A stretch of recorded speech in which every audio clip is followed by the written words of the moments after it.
probablemente pues todos son importantes, pero quizás el que más perjudicó a la Cámara como desde el punto de vista funcional y económico y de representatividad fue la modificación a la ley de cámaras que aprobó el Congreso de la Unión, no me recuerdo si fue en 93, por ahí debe haber sido, donde se eliminó la obligatoriedad de pertenecer a alguna cámara industrial o comercial, como era en el pasado.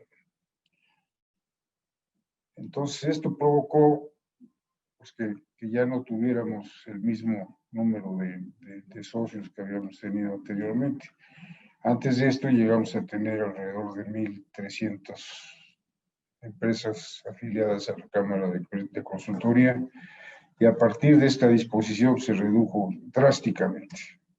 Probablemente en el último año de mi gestión teníamos todavía alrededor de 250, 300 empresas, pero pues esto fue disminuyendo con el tiempo.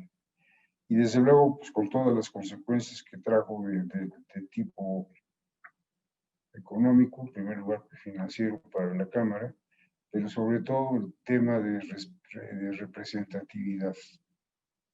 Entonces, ese fue sin duda un golpe muy fuerte que se dio no solamente a nuestra Cámara, a todas las cámaras y todas tuvieron una situación muy similar a esta.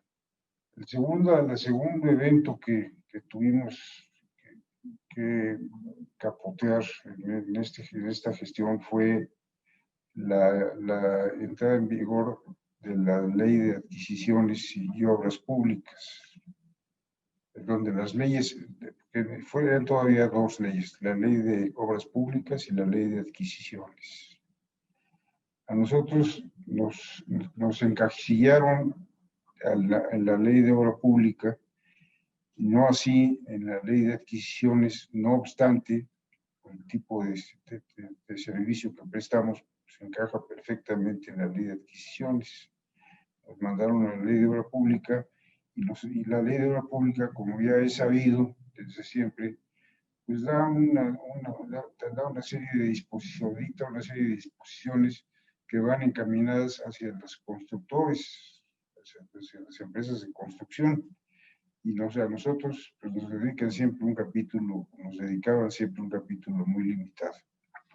Esto lo estuvimos gestionando frente a la entonces Secretaría de Patrimonio Nacional todavía, si mal no recuerdo, y no obstante que tuvimos un acceso al secretario y al subsecretario, y no nos dieron oportunidad de opinar. Nos abrieron la puerta, nos dijeron, a ver, queremos consultar con ustedes, díganos, pero no nos dieron ninguna oportunidad. Y no nos hicieron caso. Entonces, pues la verdad es que ese ejercicio fue muy negativo y pasó a la historia, pues, como tenía que pasar a la historia. Ya hoy en día es otra cosa la que se maneja, tenemos a las dos leyes juntas, como todos sabemos. Otro evento, pues desde luego determinante para las empresas de consultoría y para todo el país, pues fue la entrada en vigor del Tratado de Libre Comercio a principios de 1994, el Telecán, entonces, con Estados Unidos y Canadá. En el periodo previo, en el periodo de negociaciones para el Tratado de Libre Comercio, nos abrieron la puerta al cuarto de junto. Tuvimos una representación importante y sí tuvimos acceso al cuarto de junto. Sí logramos poblar algunas de las ideas que teníamos nosotros, y desde luego, pues tuvimos que pues, aguantar las consecuencias. Una primera consecuencia que estuvimos manejando junto con el Colegio de Ingenieros Civiles de México fue el ejercicio profesional en otro país, tal y como quedaron las cosas en un tratado, México quedó abierto para la participación de profesionales extranjeros, bueno, provenientes de Estados Unidos y de Canadá, sin ninguna restricción. Nosotros teníamos la cédula profesional, que es de alguna manera lo que nos autoriza para ejercer la profesión, pero allá las restricciones son muchísimo mayores. Allá tienes que ser un ingeniero registrado para poder ejercer como tal en Estados Unidos y en Canadá. Y para llegar a ser un ingeniero registrado, lo primero que necesitas es ser egresado de una universidad que a su vez esté reconocida como formadora de ingenieros civiles que sean susceptibles de obtener el registro como tales. Eso pues es imposible para nosotros. Sin embargo, sí, durante ese periodo establecimos contacto con asociaciones empresariales y asociaciones de ingenieros en varios estados de la Unión Americana, porque además allá las cosas se manejan, como sabemos, a nivel estatal, no federal, y logramos establecer muy buenas relaciones, y ahí se abrió la posibilidad pues del acercamiento también con la ASAC, la Asociación de Consultores de los Estados Unidos, la nacional, y tuvimos también contacto sobre todo, principalmente con algunos de los estados, entre ellos el estado de Nueva York. Tuvimos permanentemente diálogos muy interesantes. Y bueno, ¿a qué va todo esto? A que el tratado abrió, vamos a decir, el apetito de las empresas, sobre todo de Estados Unidos, para venir a trabajar a México y para venir a cometer nuestro mercado, que entonces era un mercado que empezaba a resultar muy atractivo para las empresas de consultoría. Había mucho trabajo. Y entonces sí hubo, y consecuentemente, bastantes alianzas entre empresas norteamericanas y mexicanas, que pues lamentablemente, hasta donde yo recuerdo, ninguna fue perdurable, ninguna ha permanecido a través del tiempo. Fueron alianzas para proyectos específicos y bajo condiciones muy puntuales, pero no precisamente una asociación de empresas que hubiera sido probablemente más conveniente.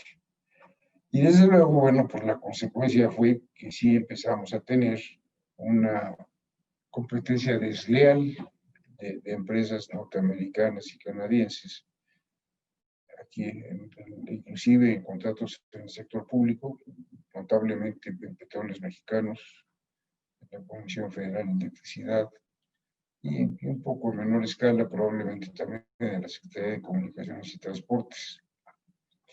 Entonces, con este motivo, conseguimos la única ocasión que la Comisión Ejecutiva de nuestra Cámara ha tenido acceso a una audiencia presidencial privada.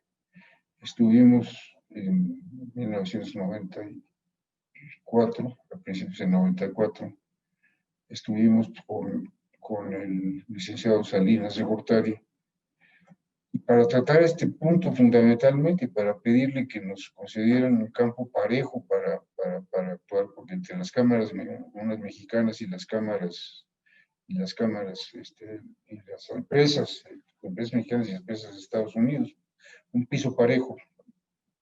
Y nos escuchó el presidente Salinas con mucha atención y nos remitió con el entonces secretario de Industria y Comercio, Jaime Serra Puche, y el que nos dio un verdadero baño de agua helada el día que estuvimos en una entrevista con él, que nos regañó, dijo que de ninguna manera se iba a dar ninguna ventaja a ninguna empresa. Nosotros lo que le decíamos es, nosotros no queremos ventajas ni queremos privilegios, lo que queremos es simplemente un piso parejo, y no está haciendo un piso parejo, porque están haciéndose asignaciones directas a empresas extranjeras en condiciones que además son considerablemente mejores que las que tenemos nosotros mismos aquí en México. Entonces, bueno, esto con el tiempo ha venido quizás reduciendo el impacto de esta competencia desleal que tuvimos al principio, pero o sea, la seguimos teniendo y bueno, creo que las empresas mexicanas estamos en general mejor preparadas ahora para poder competir con estas gentes. Y además nos han llegado empresas de Europa también, en cantidades importantes, particularmente de España, que lo cual no tiene nada que ver, pues, probablemente es una consecuencia indirecta del Telecán con Estados Unidos y Canadá. Entonces, pues yo creo que estas fueron las principales, y sí, efectivamente, como consecuencia de esto, se logró establecer una relación muy estrecha con la Asociación de Consultores de Estados Unidos y con la Asociación de Consultores de Canadá, que hasta la fecha tenemos todavía la de Estados Unidos, no así la de Canadá. Con Canadá se ha perdido un poco el contacto hasta donde yo sé, pero con Estados Unidos seguimos teniendo una muy buena relación y pues ha sido yo creo que enriquecedora para nuestra Cámara tener estos accesos a ellos.